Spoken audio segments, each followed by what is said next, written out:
We're live. Okay, thanks.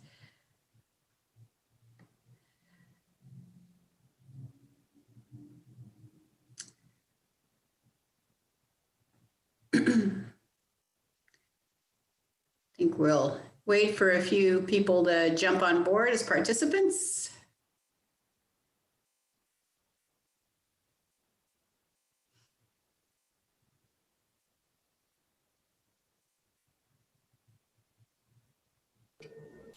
Do we currently only have ourselves? It looks like it, so. But we are on YouTube? A couple on the YouTube channel. Great.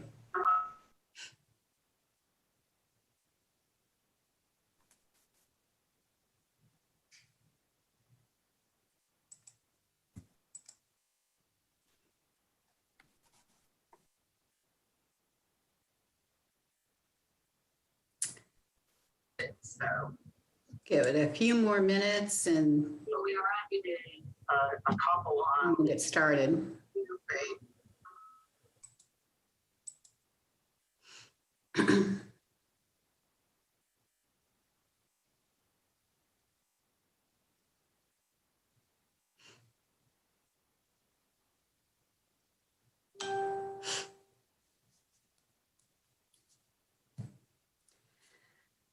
Okay, I think we'll go ahead and get started this evening, and we probably will pick up a few more people as we go along as folks in the dinner hour. I'd like to thank all of those who have joined us on YouTube as well as through Zoom for Resilient Nantucket, preparing your historic property for a future of rising seas. I'm going to turn it over to Chuck Larson in representation of the town of Nantucket to talk a little bit more about what this evening's about. Chuck? Thank you, Lisa. Good evening and welcome to everybody. As most of you are aware, coastal and community resilience planning is an important effort for the island of Nantucket. We adopted an update to our hazard mitigation plan in March of 2019 and also became a certified MVP, Municipal Vulnerability Preparedness Community, in April of 2019. From our MVP workshop, we identified the need to hire a coastal resilience coordinator, the highest ranked priority from the workshop, and filled that position in the summer of 2019 with Mr. Vince Murphy, who I might add has been going nonstop in this important leadership position. We are starting a comprehensive project to develop a coastal resilience plan, a community-wide vision for the island to prepare for sea level rise, erosion, and other climate change impacts. Vince Murphy and town staff will be working with a very experienced consultant and the Coastal Resilience Advisory Committee to complete this much-needed plan. We have many other resiliency efforts that include becoming a green community and creating a Nantucket Climate Action Plan. We also have a living shoreline project funded through a CZM grant that is addressing the needs of Sacajah Pond as identified in the hazard mitigation plan. Today's event is the first of several community forums for the Resilient Nantucket Design for Adaptation project. Other events include a community planning charrette, along with other community forums as the project and draft design guidelines for the town of Nantucket's National Historic Landmark are completed in spring of 2021. And with that, I'll turn it over to Holly Backus. Thank you, Chuck. Good evening, everybody. This community forum is for the MVP Action Grant project, Resilient Nantucket Design for Adaptation. Like many other town initiatives, we had to postpone this community forum for this project due to the COVID pandemic. You might remember our kickoff meeting that we had in February of this year. We are now pleased to bring this important event to you this evening. As a National Historic Landmark District, we are trying to develop an approach to resiliency planning for our cultural and historic resources to adapt our historic properties and streetscapes that are vulnerable to the impact of sea level rise, ocean and inundation flooding, and mitigate the hazards to our historic community. We are pleased to receive this MVP Action Grant, which is a competitive process within itself, to help achieve our priorities from the MVP Community Workshop Report from 2019. Creating the Historic Preservation Guidelines was actually number 4 out of the list of 10. Tonight, you will learn what is available to you as a toolkit for flooding adaptation strategies and flood risk to your properties. We are pleased to bring you the subject matter experts tonight in this field, and we appreciate you joining with us this evening. Thank you.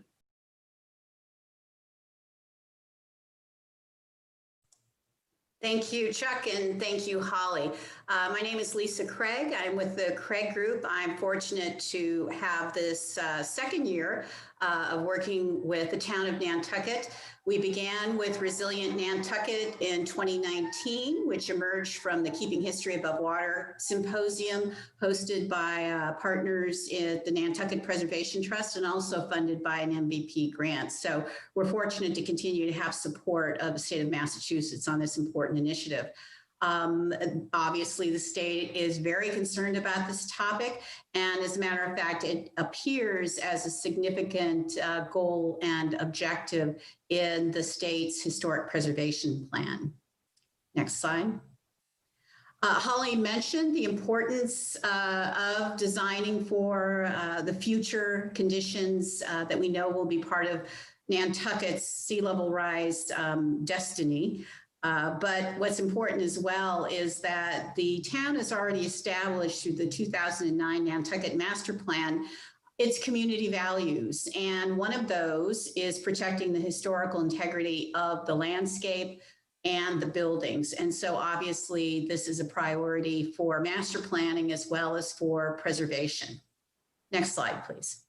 So Resilient Nantucket 2020 is designed for adaptation, as Holly pointed out. Developing the guidelines to preserve these streetscapes and mitigate hazards is a priority that came out of the coastal risk assessment and resiliency strategies developed in January 2020.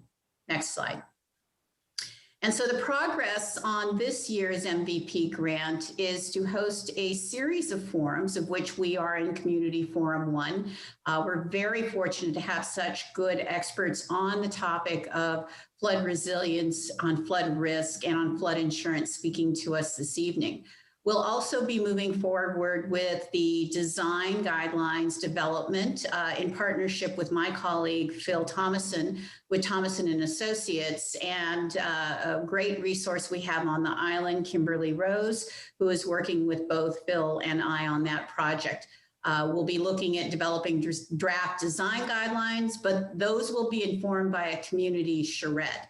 The second community forum will be a presentation of the draft design guidelines. And then the third community forum, likely to be sometime in April, will continue building on awareness for flood risk, on future conditions, on the impact of sea level rise and extreme storm events on the island of Nantucket. And we hope to develop this whole process of design guidelines as a model for other coastal communities, other Massachusetts communities, on how they can develop adaptation and elevation guidelines. Next. So storm history, it's always important for us to understand this isn't obviously a recent phenomenon. Probably nowhere more than Nantucket understands the history of storms.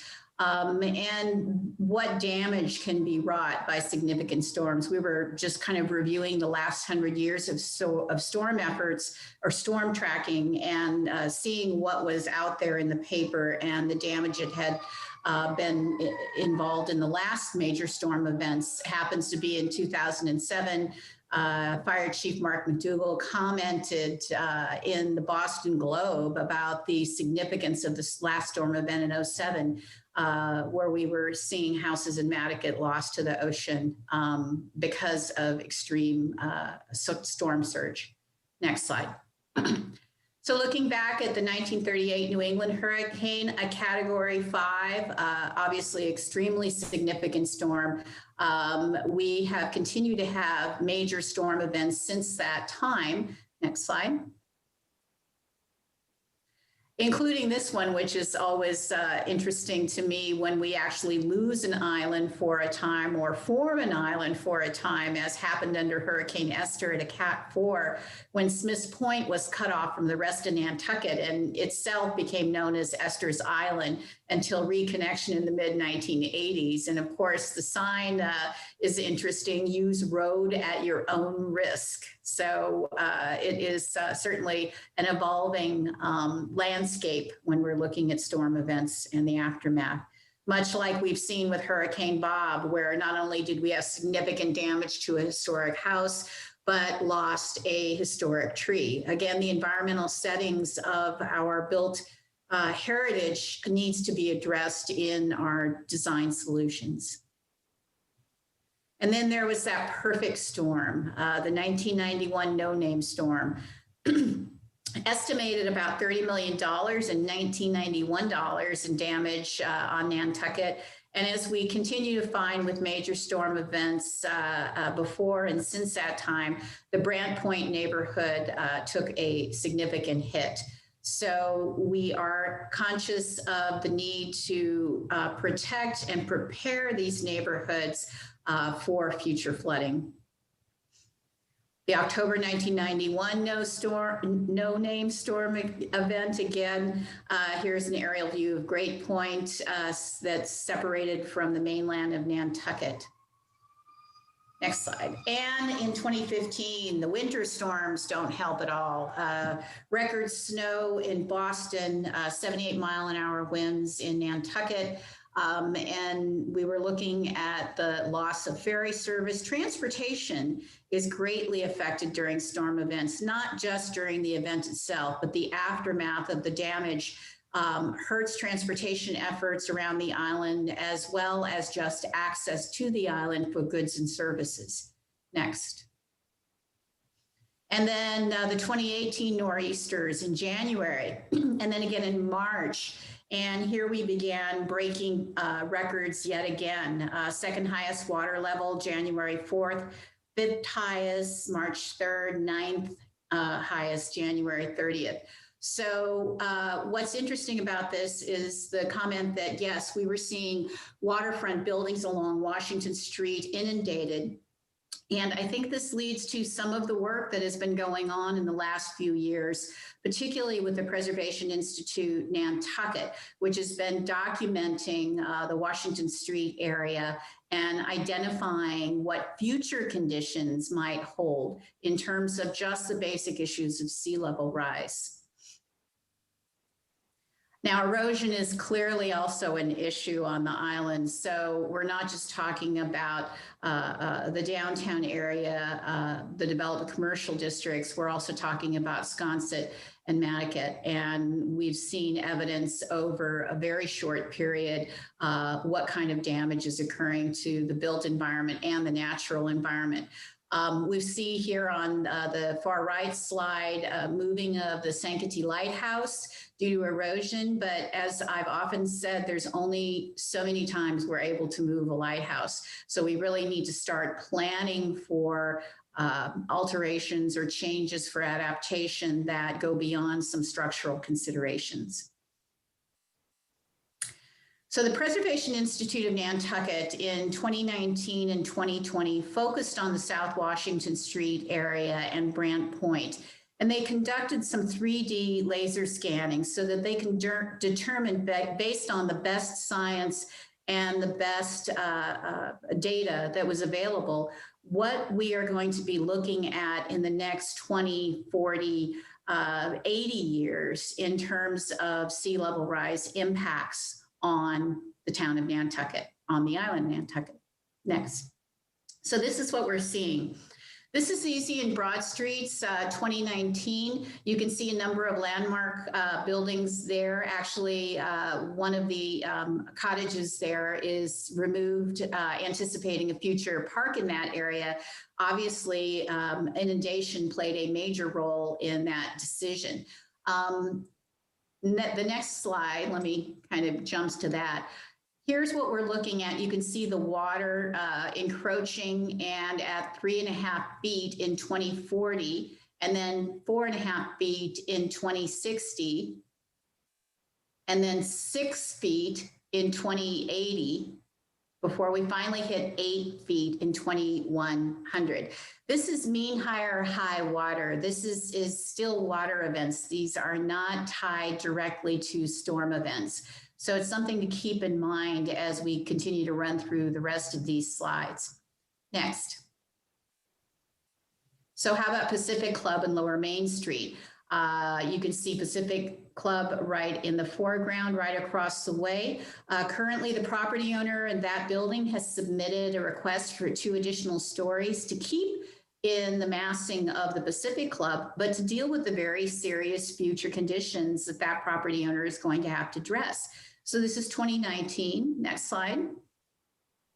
So we're looking at in 2080 at 6 feet. So you can actually see where the Pacific Club is in relationship to the inundation at Lower Main Street in 2080. And then in 2100. Next slide. In September 1944, the result of the Great Atlantic Hurricane was obviously significant damage to Macy Warehouse, another major landmark in the city at Lower Main Street. This is a 2019 image of that corridor. In 2060, we'll see 4.5 feet of inundation. In 2080, we'll be at 6 feet of inundation. And then 2100 has us at 8 feet of inundation. Obviously, this is some fairly significant change to the landscape. And then lastly, the Wave Shuttle Terminal. 2019, 2080, and then 2100. Major transportation corridor. We need to plan for how we will be getting around the island and the future of these properties and these spaces over the next number of years. So what we're looking at is another phase of work outside of the design guidelines is the development of an adaptation toolkit. Obviously, we'll be using and continuing to work with Penn on the modeling and visualizations, but we will also be providing additional resources for community officials, whether those are recommended policy changes, regulations, incentives, really tools that will assist our local officials, our agencies with planning for more resilience for Nantucket. You'll hear a lot tonight about the National Flood Insurance Program, something we should all be participating in as a property owner. And then resources for residential and commercial properties and small business owners who want to know how to better plan, how to adapt their buildings, as well as adapt their business practices for future of rising seas. And then along with that, some funding opportunities available, not just to the town of Nantucket, but again, to private property owners, commercial property owners. And then lastly, is your family prepared? This is actually September is National Preparedness Month. I hope that all of you have a family emergency plan in place. Unfortunately, with COVID, we've had to find some elements of that plan practice on a daily basis when it comes to our family's health and safety. But as I always advocate, please do have a plan. There are resources available for that from the state's emergency management agency. We'll be hearing from Sarah White shortly, and I encourage all of you to put in the chat any questions to some of our experts at the local and state level who can assist you with providing information about resources that are available to you. Next slide. So to that, our presenters this evening, I'm very pleased to have this very expert group of people in Massachusetts. You're all very fortunate. It wasn't hard for us to assemble these speakers this evening, and I want to thank them for taking time away from their families to join all of us. So our first speaker this evening is Sarah White. She is the State Hazard Mitigation Officer for Massachusetts, working out of the Massachusetts Emergency Management Agency. She supervises the Hazard Mitigation Unit, including the state and local hazard mitigation planning and grant programs. She's really known for her knowledge and understanding in implementing complex federal grant programs, compliance, and natural hazard risk assessments and adaptation planning.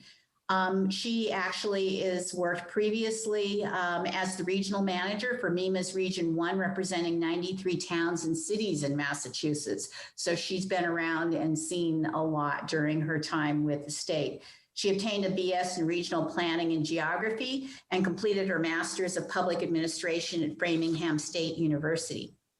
Shannon Hulst is a Deputy Director of Cape Cod's Cooperative Extension and a floodplain specialist and community rating system coordinator. You'll be hearing a lot more about that program. She does that work for Barnstable County through the Cape Cod Cooperative Extension and Woods Hole Sea Grant program. She is a certified floodplain manager. She has a master's in marine affairs from the University of Rhode Island.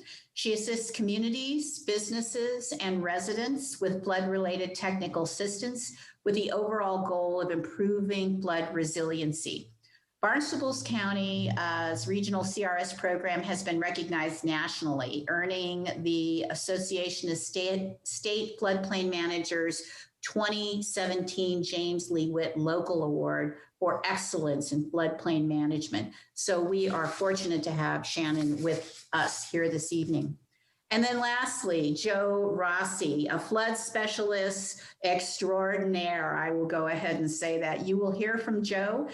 He works with Rogers Gray Insurance, one of the nation's largest insurance agencies, where he oversees all flood operations. He's also chair and executive director of the Massachusetts Coastal Coalition.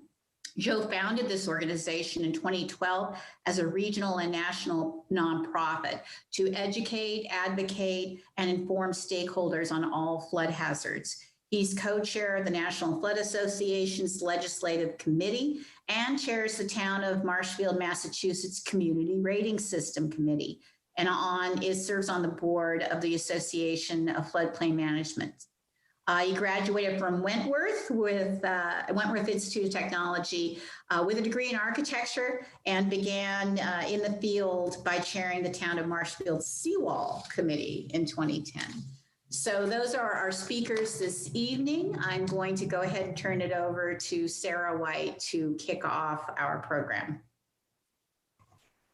All right, thank you. And thank you for all of you who are attending this evening's session, and hopefully I could sit here and talk all day and night about hazard mitigation, but hopefully I can answer some pointed questions that people on the line have or on the YouTube channel may have. So I know that there's a chat going and a few questions already loading up. So hazard mitigation is kind of a funny word, but what we're talking about is we're talking about ways in which we can reduce risk now to things that we know are going to occur in the future. And, Lisa, you did a really great job of kind of going through some examples of historical events. And, I pointed out earlier today, and I'll point out again that, we often think about climate adaptation and hazard mitigation in the context of a singular event where we have a storm and things are terrible for a few days, and then the water goes away, and then, we sort of slowly get back to business, repair, rebuild, repaint, move the sand back from where it ended up on the street or sidewalk onto the beach, and we move on. But what we're seeing right now with COVID is a really great glimpse into, we're constantly in this process of we're responding to COVID, right? It's a disaster that's happening, use that word loosely, but it isn't over, right? So we're dealing with that while trying to simultaneously recover, get our economy moving, get our kids back to some sort of school, and so it's this process. And I think in a lot of ways, climate change adaptation is going to be similar because, we're going to have to slowly change the way that we're thinking about things in general. It's going to completely change our perspective. And, certainly we're not going to be able to drive down a street if there's 8 feet of water on it, for example. And we're going to be, doing this in a lot of different ways and a lot of different facets. It's not just going to be structural projects and things like that. You can go to the next slide. And my daughter just got home from soccer practice. So this is real life. Say hello to everyone. Yep, okay. All right, go watch TV with your sister. Typically, I would be there in Nantucket and I would be staying overnight and it'd be fabulous. But here I am in my house in Central Mass with my 2 kids, and it is what it is. But we're going to make it work. And I'm here for you. And so please do ask any questions you might have. This is hard. This is complex. Climate change is hard because we've never experienced it. We have no idea how bad it's going to be. I saw one of the questions in the chat about, what are some other parts of the island going to look like? In a lot of ways, we have some really great modeling. In a lot of ways, we really have no idea. Things could be as bad as we think. They could be worse. They could be somewhere in between. And so we can't just say, well, this is complicated, this is difficult, and sit on our hands about it. We need to start to take incremental steps, and we need to start to think about what we're going to see in the future. You can go to the next slide. So at the state level, we've done a vulnerability assessment, and all of the information that I'm going to talk about is located on the state's website, resilientma.org. I'm going to just shut the door because my children are really loud. Hold on. Girls, be quiet. Okay, I'm back. So our vulnerability assessment, and I did that on purpose to give you a moment to look at this wonderful slide that's just loaded with information. We have it bucketed in looking at a bunch of different things. We focus on how population is going to be affected by the various hazards, how our government responds or how our functions are going to be affected, our built environment. That's a lot of what we've talked about so far today. We've shown images of streets and buildings.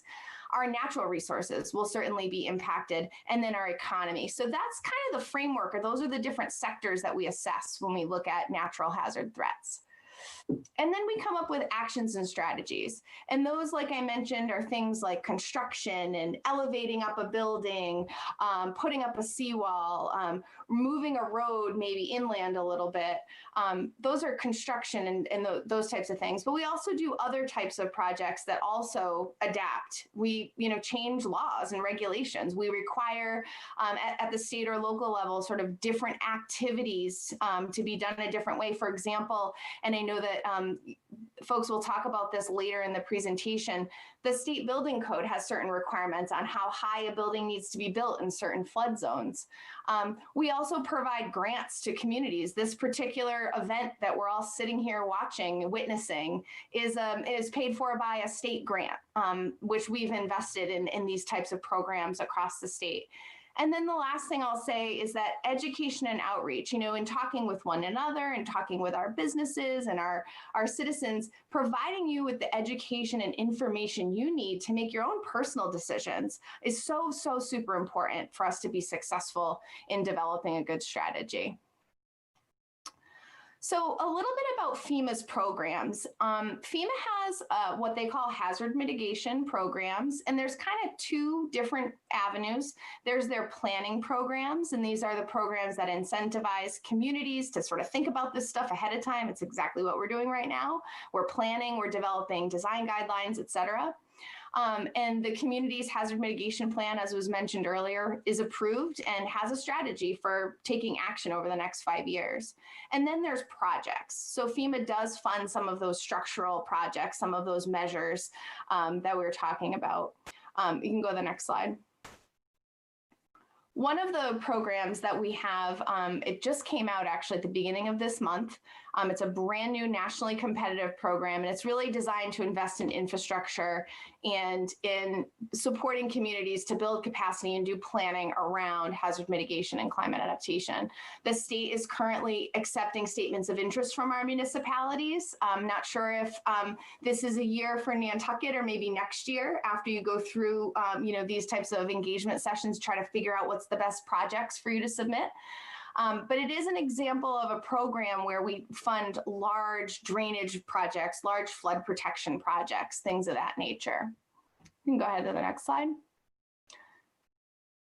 Another program that we have, which is again a federal grant program that we manage, is a flood mitigation program. And this is a little bit different in that it doesn't focus necessarily on infrastructure, but it focuses on protecting or mitigating buildings, homes, and businesses that have a national flood insurance policy. And you're going to spend the next bunch of minutes learning about that if you don't already know about National Flood Insurance Program. But we can fund elevations, acquisitions, and different types of flood risk reduction measures like seawalls and drainage projects that remove floodwater from insured properties.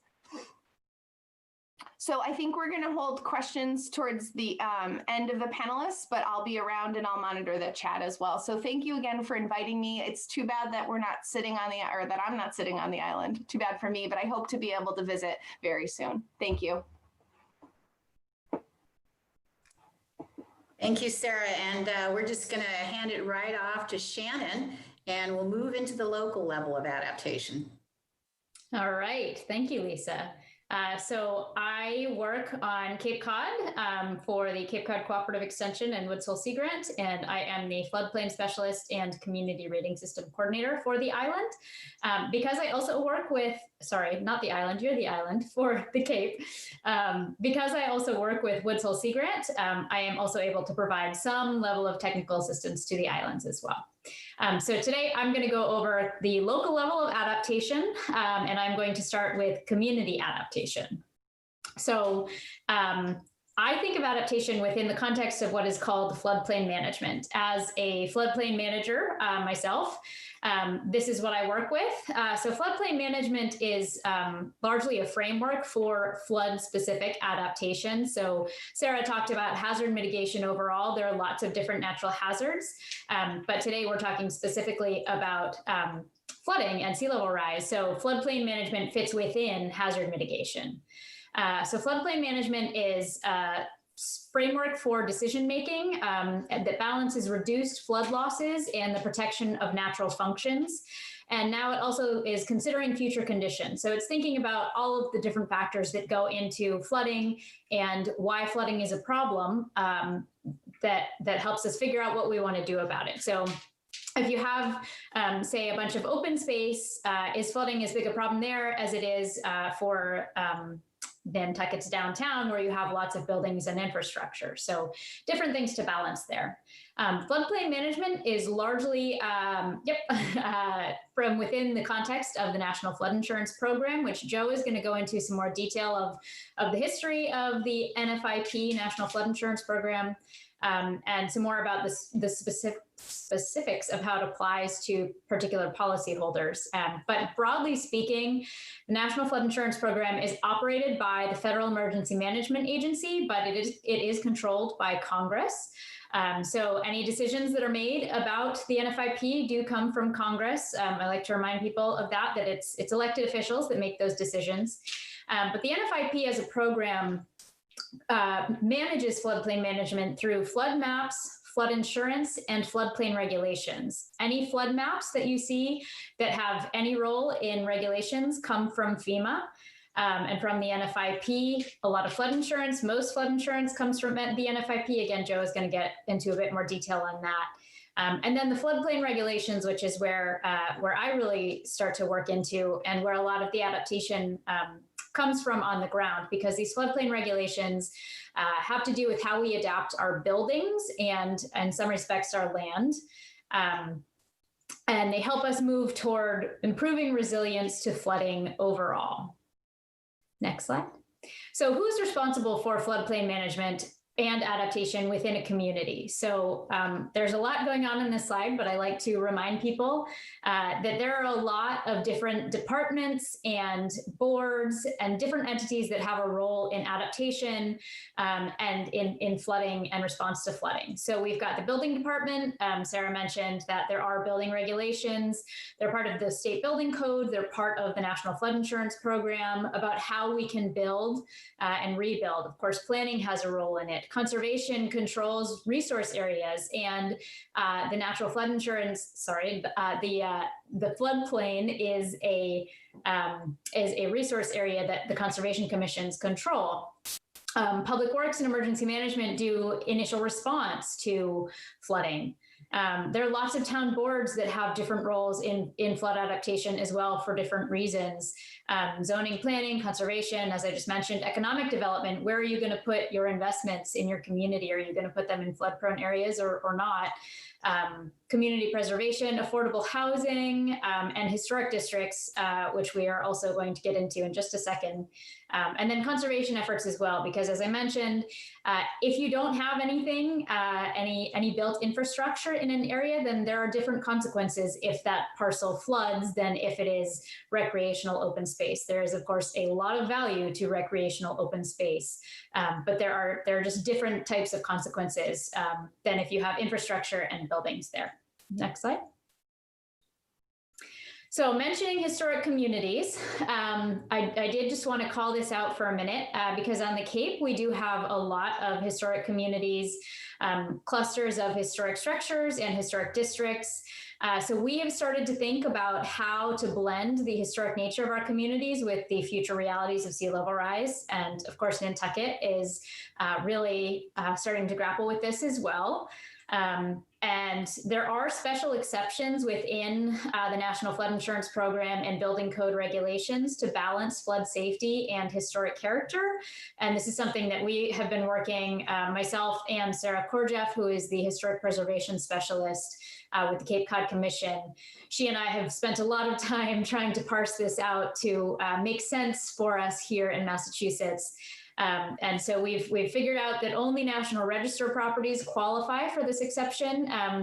This is properties that have that are individually listed on the National Register or listed as contributing to a National Register district, unless the town gets approved as a local certified government program.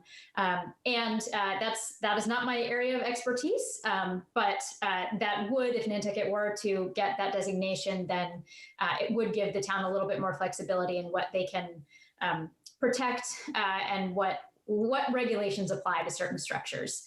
So if anybody wants more information on that, we did just release a guide that's specific to the building code regulations and historic structures in the floodplain. And that is part of the toolkit that will be available with this workshop. Next slide, thank you. So I want to go over some adaptation examples in some communities. This whole slide is dedicated to adaptation of limiting development because that is something that comes up a lot. If we're continuing to permit development in these hazardous areas, then we're exposing more development to future risk. So there are different ways that you can do this. We all, because of the State Wetlands Protection Act, have noticed or have buffers in our conservation areas, but some towns enforce a no disturb buffer along those resource areas where no development of any kind can take place. There in Chatham, there's a prohibition on some new development in the floodplain. They have prohibited all new construction in the V zone, which is the highest risk flood zone, and they have prohibited any new residential construction in the A zone, which is the next highest risk flood zone. Sandwich allows cluster zoning to protect open space in the floodplain. Barnstable prioritizes open space preservation in the floodplain. And the National Seashore in Chatham on North Beach Island prohibits substantially damaged structures from rebuilding. That's not a community, and they're allowed to do that because they own the land. And that doesn't always quite work for regulations in communities, but that's a question that comes up a lot of should we continue to allow structures that have been frequently or substantially damaged to be able to rebuild. So that's one area where they have stopped allowing that. And then finally, Sarah mentioned some federal funding. Some communities have been able to take advantage of that federal funding to either elevate or buy out properties that have been frequently damaged. Next slide, thank you.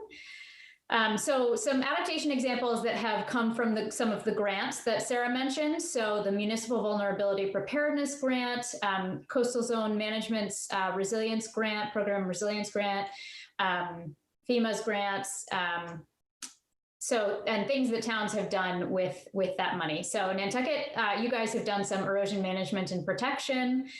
Sandwich and Truro have looked at a lot of public information and engagement. And of course, Nantucket is doing that right now with this great program. Eastham has done an assessment of low-lying roads and what roads, they know what roads are vulnerable, but how vulnerable are they and what can they do to protect them? Brewster did a retreat of a beach parking lot that had a pretty good investment of public involvement. And it was controversial, but eventually they did succeed in moving that parking lot back. Provincetown has installed pervious pavement along Commercial Street, their main street, which helps manage rainfall water. So that helps manage that flooding when they also have high tides and storm surges coming in. Harwich used a grant to build a resilient harbor master's office. Barnstable used a coastal zone management grant to apply to the community rating system, which I'm going to talk about very soon. Cape Cod Bay Shoreline and Nantucket have gotten better flood mapping in the form of storm tide pathways that the Center for Coastal Studies did. Nantucket was one of the first communities to get those maps. We're just getting them on the Cape. We're still in the process of getting them and of funding them in some areas. But I'm really excited to get that information because it's the most accurate information that we have. And then, of course, investing in adaptation planning for historic structures, which Nantucket is a leader on. And on the Cape, we will continue to look to Nantucket for ideas on how to move forward in that realm. So now we're going to delve just really quickly into flood insurance.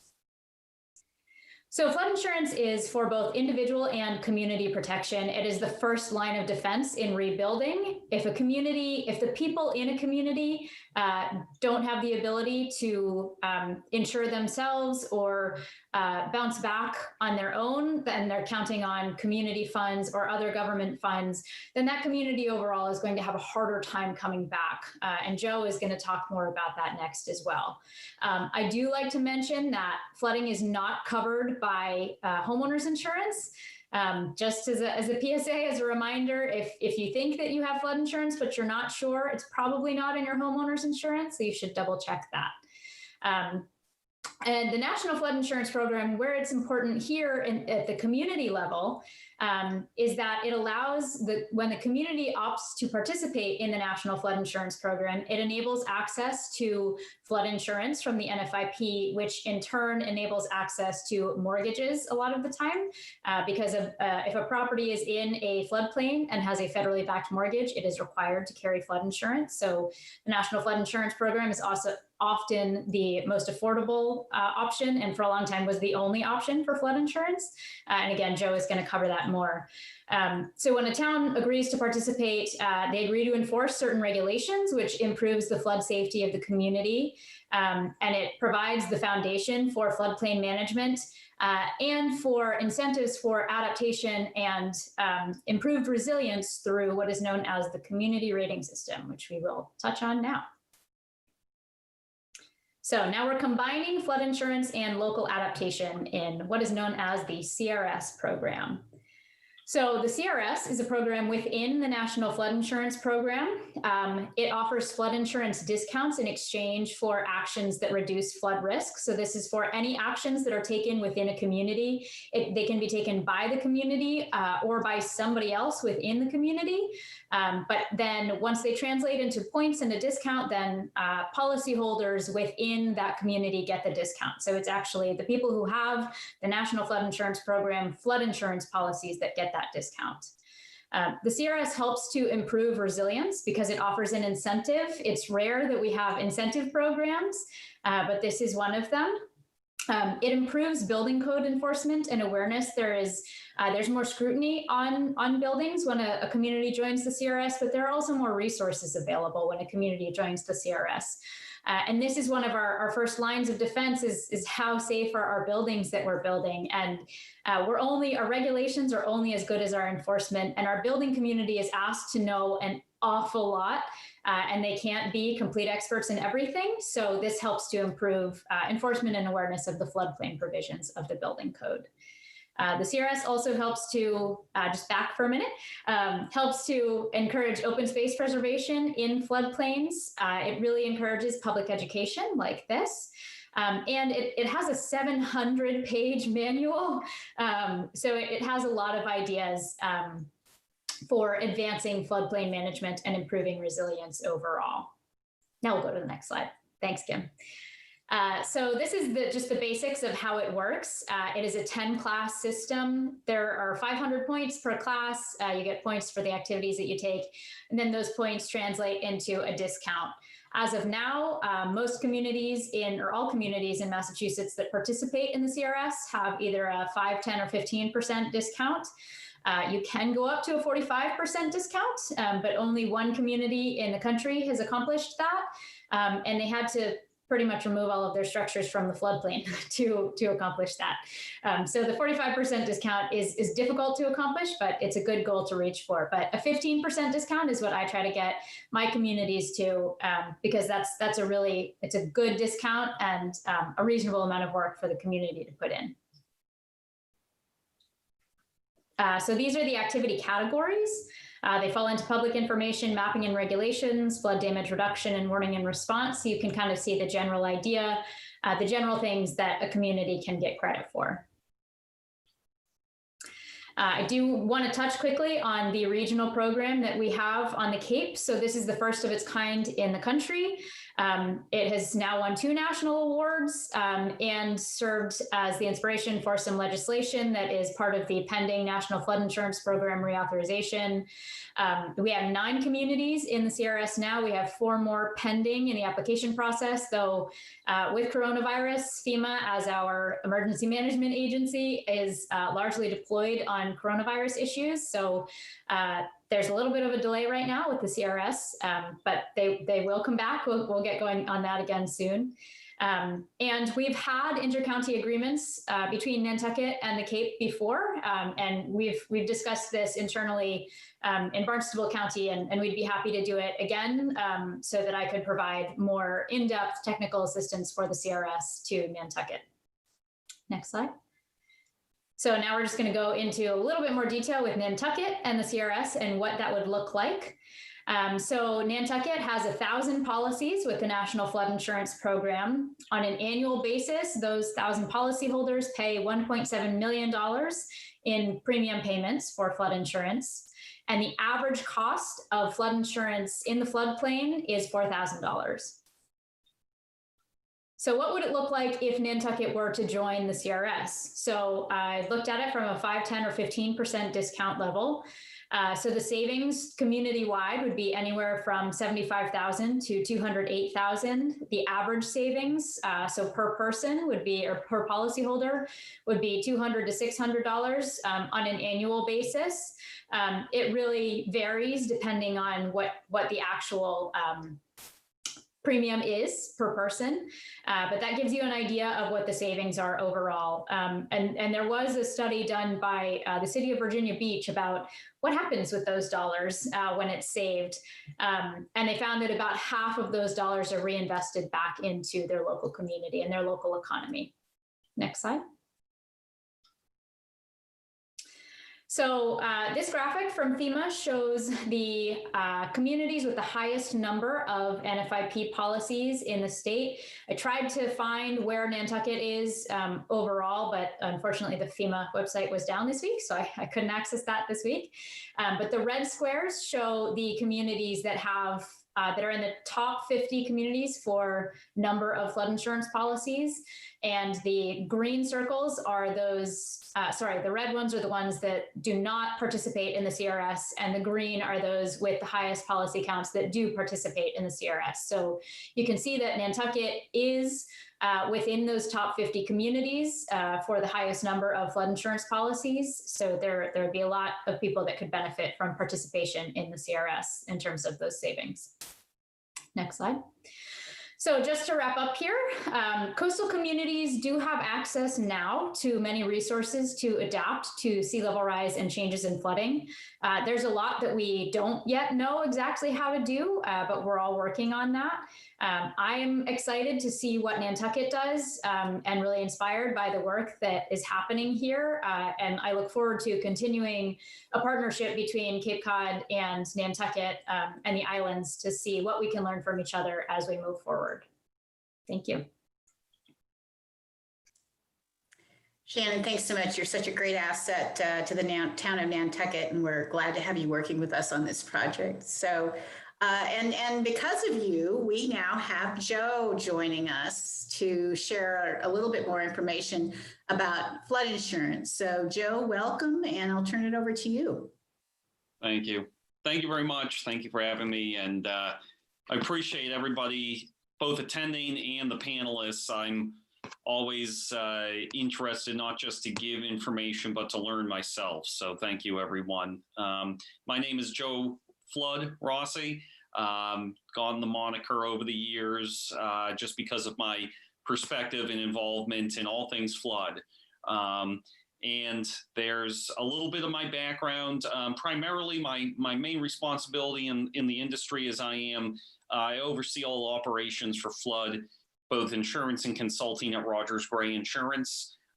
We are the 80th largest independent agency in the country. So needless to say, I see a lot of stuff. I'm interestingly enough, today got 3 submissions from Galveston, Texas. And for anyone that's looking at the coastal situation there, they all cannot be placed because of the storm that is now expected to be a Category 1 hurricane early next week in the Gulf Coast. So, this is an issue that is, for me, every day living on and trying in a challenge.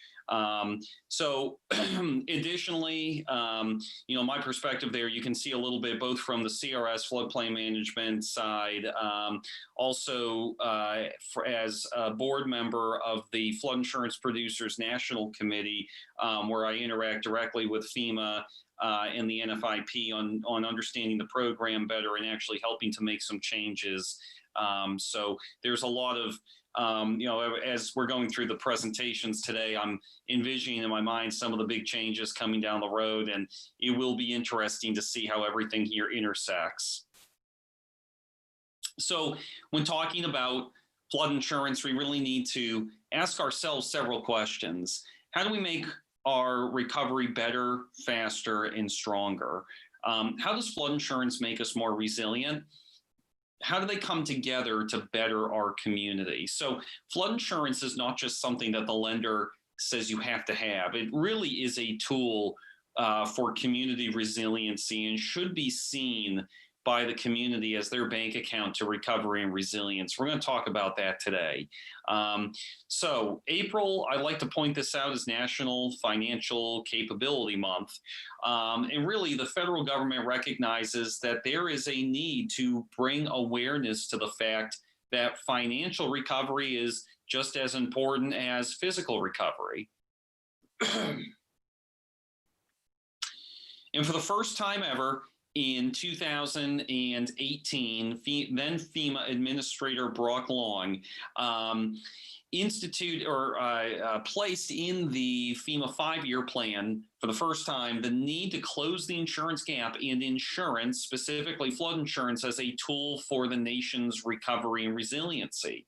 So this is not an idea that's new. It's just something that doesn't really get a lot of attention, more so because of the culture that we all live in, where flood insurance is something that's seen as a nuisance, it's required. I got 3 phone calls today asking how to eliminate flood insurance requirements. So it's obviously something that nobody wants, but is such a valuable tool in our community. And I like this slide.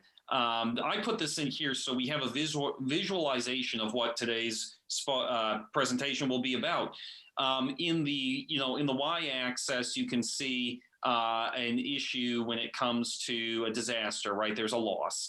But this is from a proposed design for community flood insurance. And the idea is to show the impact of flood insurance on disasters, right? You have a loss, you recover, and you're made whole faster. But it also can be seen as you have a loss, and as you're going up in the graph for recovery, your long-term result is also resiliency.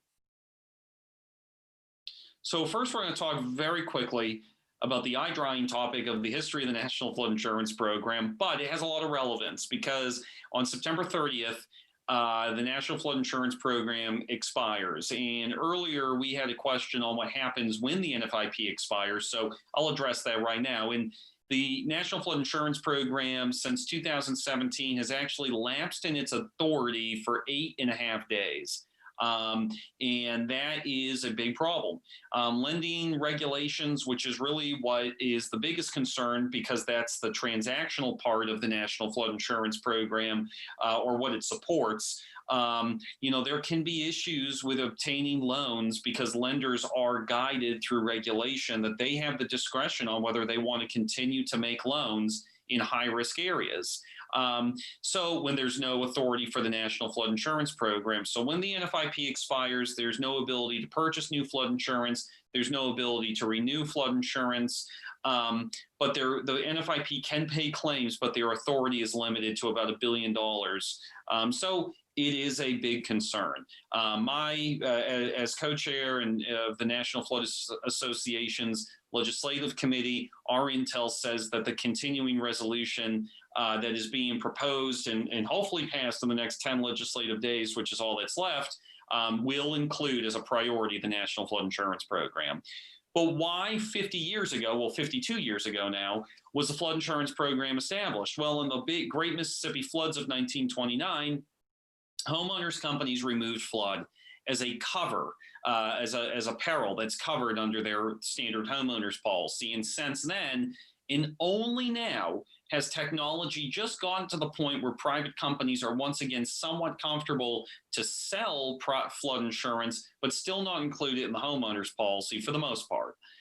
So the program helped obtain the goals of creating financial resilience through a federally funded program called the NFIP. And so the goals were to increase flood insurance coverage, identify flood-prone areas. Really, the goal was to offer a affordable flood product.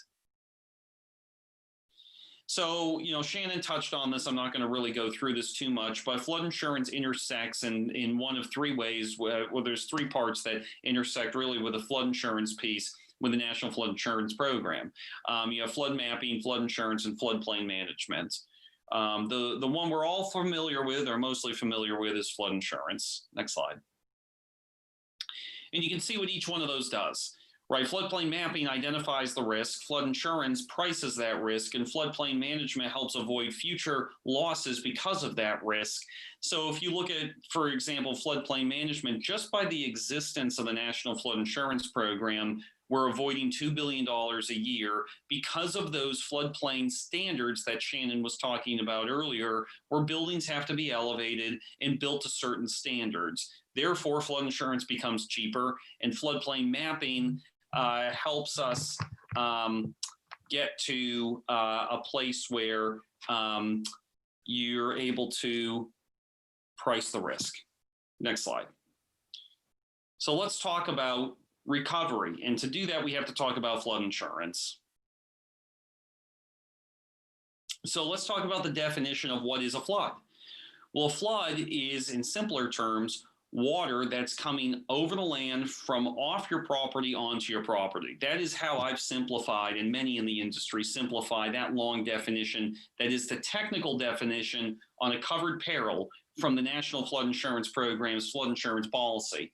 And we'll talk about private flood insurance because that seems to be the buzzword right now and has been for the last couple of years. Private flood, for the most part, and there's 140 different private flood policies, they are all using very similar definitions, modeled after the National Flood Insurance Program. So again, it's basically water coming from overland off the property onto the property. So what does that look like? Well, it's not just the coastal inundation that we see from our oceans and other sources of water.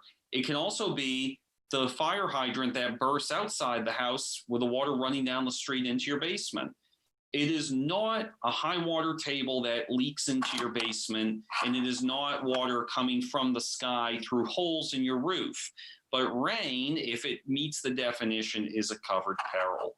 Now, I mentioned private flood insurance. It's now an option and is a quite largely used option.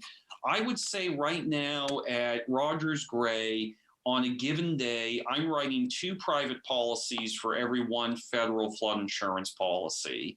It is a very popular option because it offers, in some cases, better coverage at typically lower prices than the National Flood Insurance Program. Not always, but because that option exists, it's out there and it's competitive. Most private markets are what we call non-admitted. Non-admitted means they're not allowed. It's not that they are not allowed. It just means they're not state regulated. Typically, imagine Lloyd's of London. These are they're also reinsurers taking risks. Reinsurers are like your Munich Re's, Swiss Re's. They insure the insurance companies, but typically they don't get involved in selling to agents who then sell to you as residents. However, they're now also getting into the game, mostly on large commercial. Those Galveston projects I told you about earlier, that's all reinsured, and it's all and they're willing to take the risk.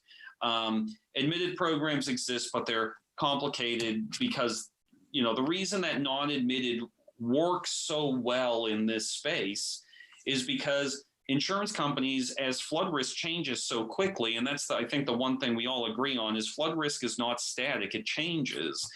Rates have to adapt, and that's unlike homeowners insurance. So that's why non-admitted is such a popular option. And below you'll see there are some differences. I'm not going to go through all those. You'll get the slide deck so you can look at those, but those are just some differences between the two, NFIP and private flood. So again, about insurance programs, I included this slide because we do talk a little bit about elevation certificates, which are becoming so critical. Pre-firm, post-firm, these are before flood maps versus after flood maps were effective. Shannon, you either had it in front of you or have memorized it, but I know it's 1986. June 3rd. What is it? June 3rd, 1986. That actually used to be the example I used because of how late it is compared to everyone else. But this deck must have been for something on the South Shore because I have Marshfield's date in there. But you'll see, though, and this is a great example, thank you, Shannon, of how pre-firm, post-firm dates vary for each community. You'll notice some communities have dates similar. Marshfield and Scituate is a month apart, mostly because that's when our town meetings were back then. So you'll notice each town has a different pre-firm, post-firm date. And all that means is that buildings built before that date don't require an elevation certificate to get a rate. And buildings built after that date, for the most part, require elevation certificates to get a rate. Now, can you get an elevation certificate which shows your elevations relative to your land? Can you get an elevation certificate and have it help your rate even if you're not required to get one? Yes. And we'll talk a little bit about that next. So you'll see that if you are an older building that was not required to get an elevation certificate and you don't have one, your rate's increasing pretty steadily. Now, I'm speaking both about private and NFIP. Believe it or not, the benefit of having a 50-year-old federal program is for private companies coming in is that they base a lot of their rules off of the 50-year history of the NFIP. I think, Shannon, you mentioned earlier that the NFIP gets a bad rap a lot of times. Well, the NFIP is the gold standard to a lot of these private companies because they know that the NFIP has had 50 years of tried and true testing to see what works and what doesn't.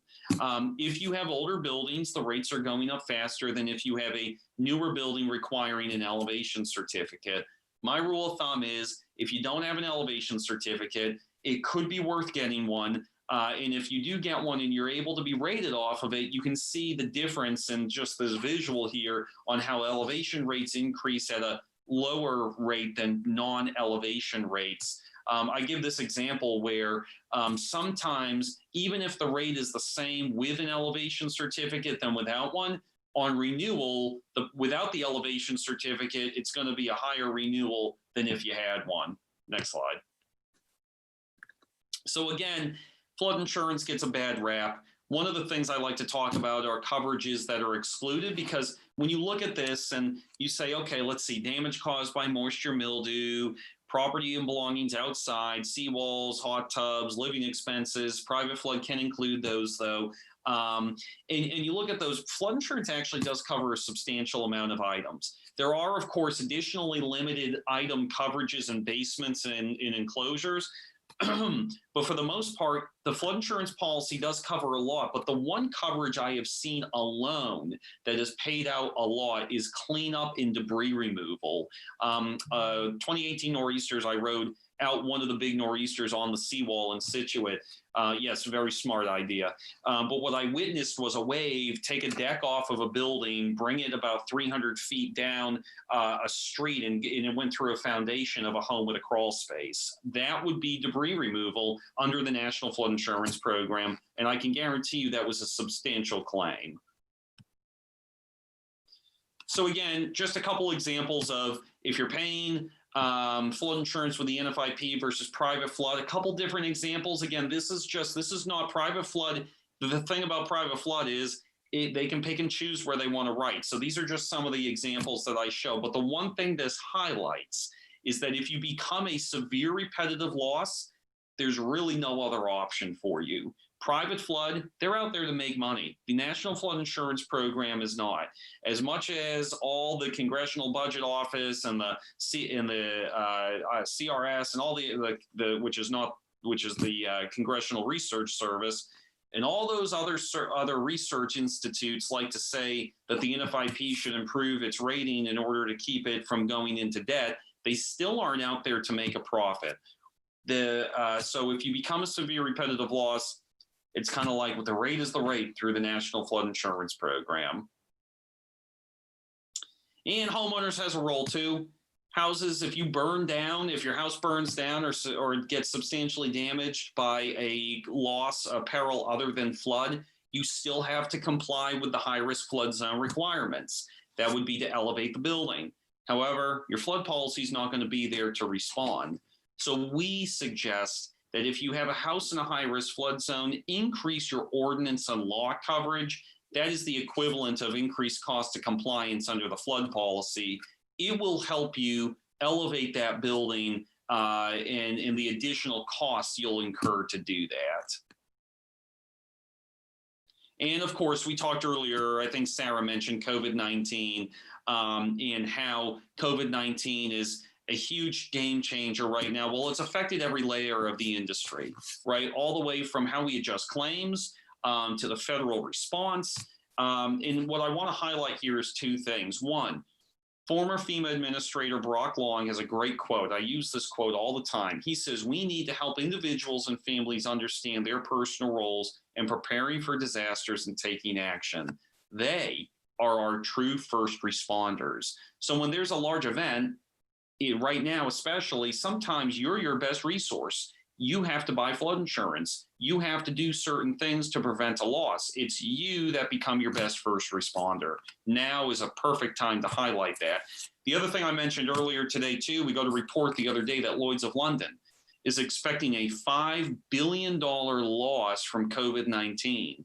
Now, why does that matter for your flood insurance policy? Well, if you have a Lloyd's of London flood insurance policy, Lloyd's, it doesn't matter where the loss comes from, that pool of money is the same pool of money. And so what's going to happen in the years to come are Lloyd's syndicates will increase their rates due to COVID-19 losses. To give you some perspective on how that relates to prior years, the first half of 2020, they had a $2.5 billion loss. The first half of 2019, they had a $500 million profit. So we're in a space right now where private flood could become more expensive in the next several years. Next slide. So really quickly, to kind of start to wrap up here, I want to talk quickly about how flood insurance should be viewed by all of us as a tool for resiliency. So here we have Flood City. You can see there's some A zones and V zones and some unshaded X zone there. So Flood City has about 10,000 buildings, 1,700 flood policies, and about 20,000 citizens. So how do we take the recovery funds from an individual policy and turn them into resiliency funds for the entire community? Well, let's take a look at some of the recovery funds that come into a community after a disaster. First, you have disaster assistance. Well, the average payout in RV was $6,000. That's not going to make you whole. How about HMGP?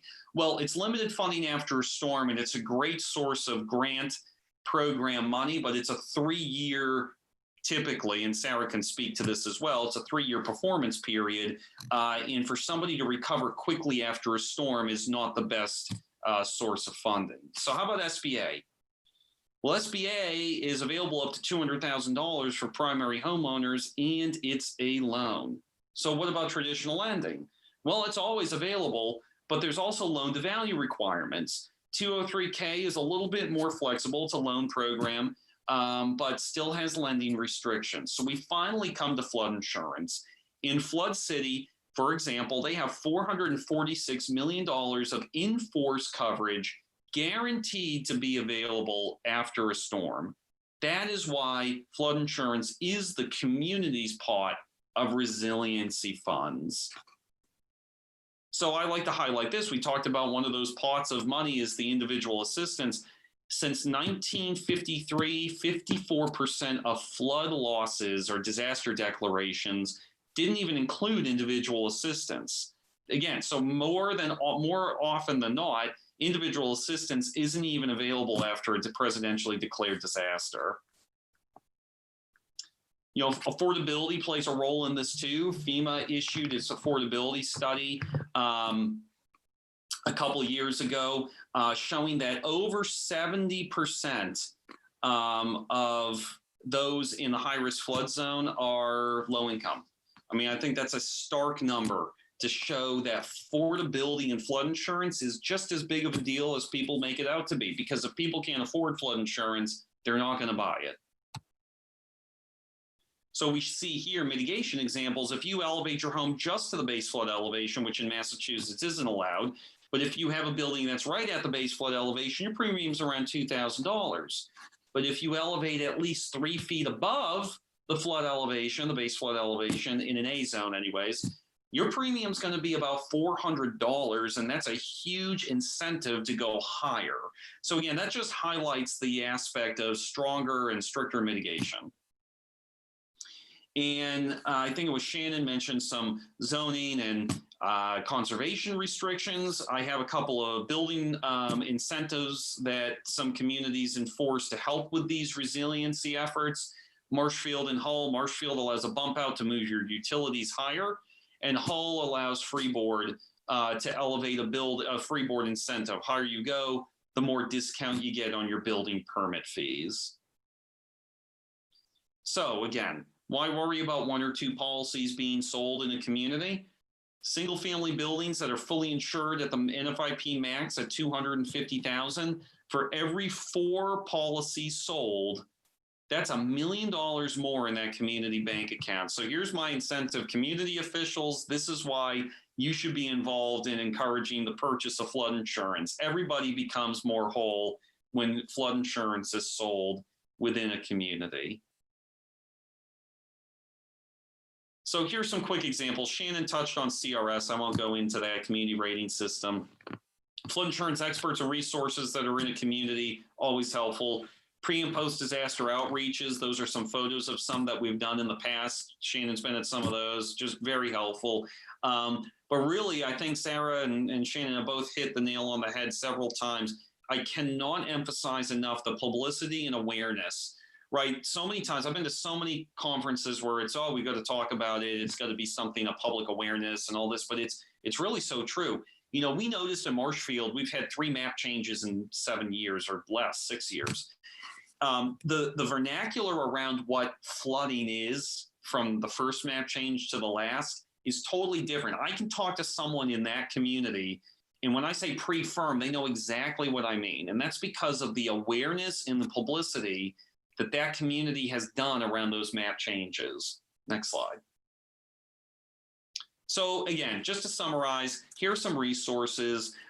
Here is the flood map service center. You can go there to see the flood map, and there's some resources there, and you can click on those. Again, you'll get the slide deck, so you can go there and explore to find.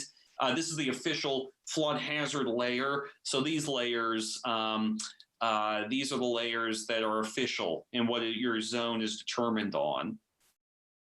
And again, in addition to the great resources here today, here are some additional ones: State NFIP Coordinator's Office, the NFIP Regional Office, the Massachusetts Coastal Coalition, and the Massachusetts Association of Floodplain Management. These are all resources where you can find out more about floodplain management, insurance, flooding, hurricane preparedness, and more. So thank you very much. I am available for questions after and anytime. So feel free to reach out to Joe Flood whenever you need to. So thank you. Thanks, Joe. Not a hard name to forget. We're going to go next to just a quick thank you to all of the sponsors that helped out, that have provided assistance for the Resilient Nantucket Initiative. We appreciate all of your input and continuing engagement, particularly as we move forward with the coastal resilience planning effort this next year in Nantucket. And our next slide is really our Q&A panel that's available to answer questions. We have a number of questions that have come in, and I'll go ahead and facilitate that discussion. But please do, if you have any other questions during our response time, glad to see you chime in. One of the questions that came up very early on, and Shannon referenced it, what do we know about the future of sea level rise on other parts of the island? And perhaps that's something Vince, Chuck, anyone from the town might have a response to.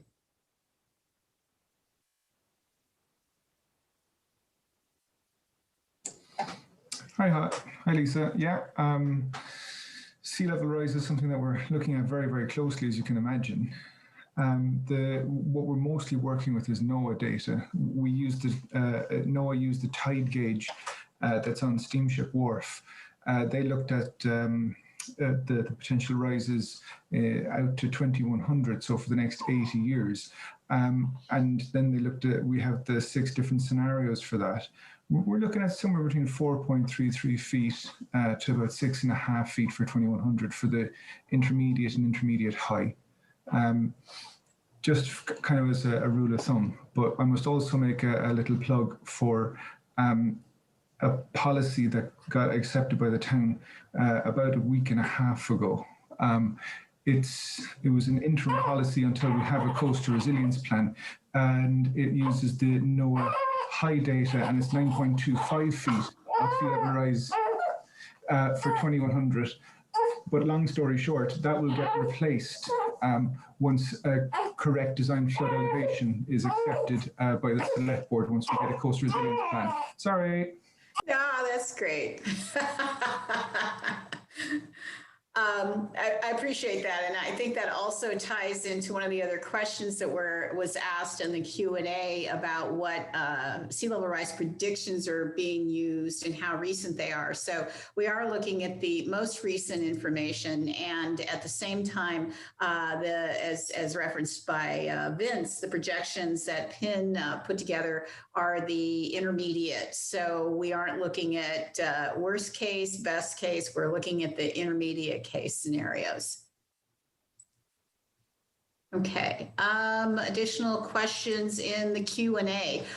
This was an interesting question, and I think that it can be answered probably by Shannon and perhaps also by Joe. So the costs associated with a community joining the CRS program, 2 different approaches here. For instance, if building costs go up to add newly required features, or, and that may be a cost to a property owner or permit costs, or if additional enforcement personnel, perhaps building code officials, are needed by the town. Shannon, you want to start off with that? Sure. So joining the CRS is not on its own going to cost anything other than the documentation of the programs that you're pursuing. And that is why my position was created on the Cape to help reduce that burden on the communities. So again, if I were to help Nantucket, then the cost to joining would be very low. You never do anything just for the purpose of the CRS program. So if you were to pursue improved enforcement, or with building things, you have to be careful because we can't run afoul of the state building code. We're not allowed to have higher standards at the local level. But whatever a community decides to do, whatever stricter standards they decide to pursue, those are for the benefit of the improved resilience and adaptation. So I would encourage folks to not think about it as a cost of joining the CRS, but rather the cost of adaptation and the actions that you're taking to improve your resilience. Okay. And then another question came in. I think this is a good one, Holly, for you to address. And I may even have a few words based on some experience. The Americans with Disabilities Act requirements as they relate to elevation of historic structures and the practical challenges for older Nantucket visitors who may have mobility issues. That's a jam-packed question. That's a jam-packed question. Well, as far as the elevating of the historic structures, I'll leave that one to Lisa. But as far as Nantucket goes, from an accessibility standpoint, there obviously are, building code requirements for ADA that can be waived. There's also certain building codes that can be waived by receiving, a historic determination from the HDC. I do also know that the gentleman who handles ADA compliance within the Commonwealth comes down from Boston and frequently, discusses and visits the island with the building commissioners, commissioner and inspectors to, take a look at Nantucket's accessibility concerns. Of course, being a historic district, there are things that we are able to be waived on, but I'll leave the elevation of historic structures to maybe Lisa.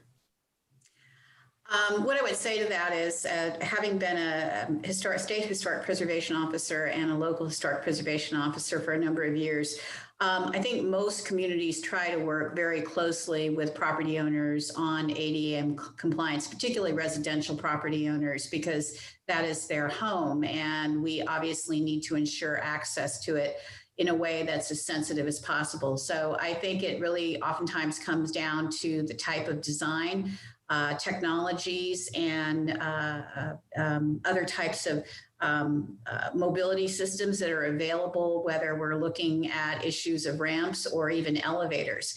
And I think that's where I've seen some of my better examples on the topic of elevation. Recently, I was in St. Augustine. There was a property owner that clearly needed to elevate his building. And as part of that elevation, incorporated in a very sensitive way, a elevator, a lift, to the property because one of the occupants had a wheelchair. So I think it's like anything else. We don't ignore the ADA. It is not something that historic preservation ever does. We work with the architect, the builder, and the property owner to find a way in which a property can be accessed by those with limited abilities. And I would say from the other point of view, from streetscapes in particular, that's something that the town is being sensitive to. I think that access for visitors, since it was brought up as a visitor issue, is something that needs to be considered, particularly as you move forward with adaptation planning of the streetscape. So that was an excellent question. Thank you very much. And I think Kim Rose has pointed out, Kim's been in Nantucket for a while, that there are a number of commercial buildings that include elevators or ramps in a sensitive way. The Nantucket Yacht Club has an elevator on their porch. And there's a commercial building on Easy Street that has a very large ramp that creates a plaza type space. So it is all about good design. And those are the kinds of things we hope to be able to address in the design guidelines.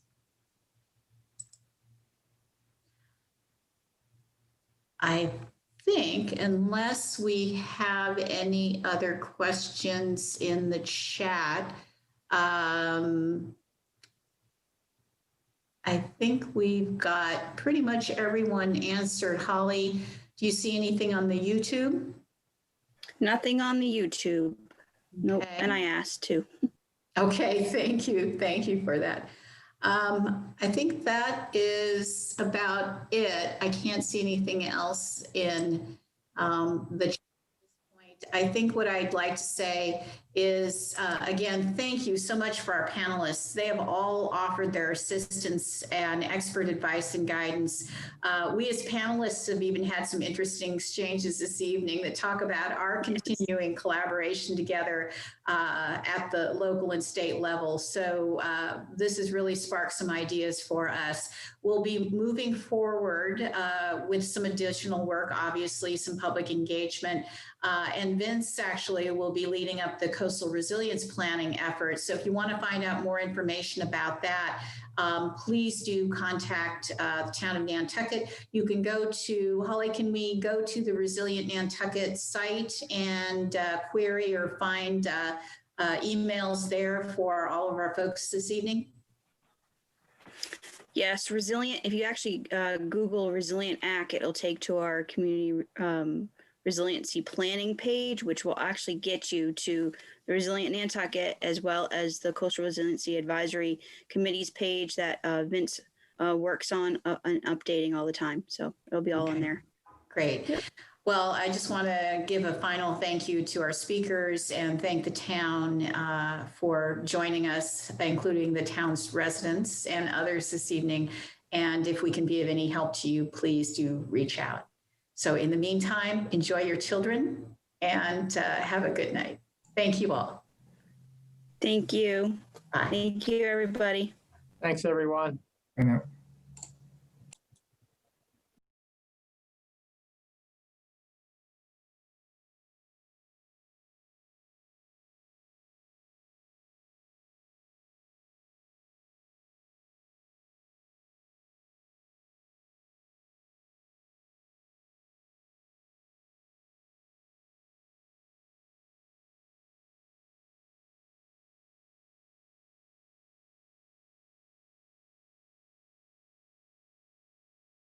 Seconds you need to scrub. By the end of this song,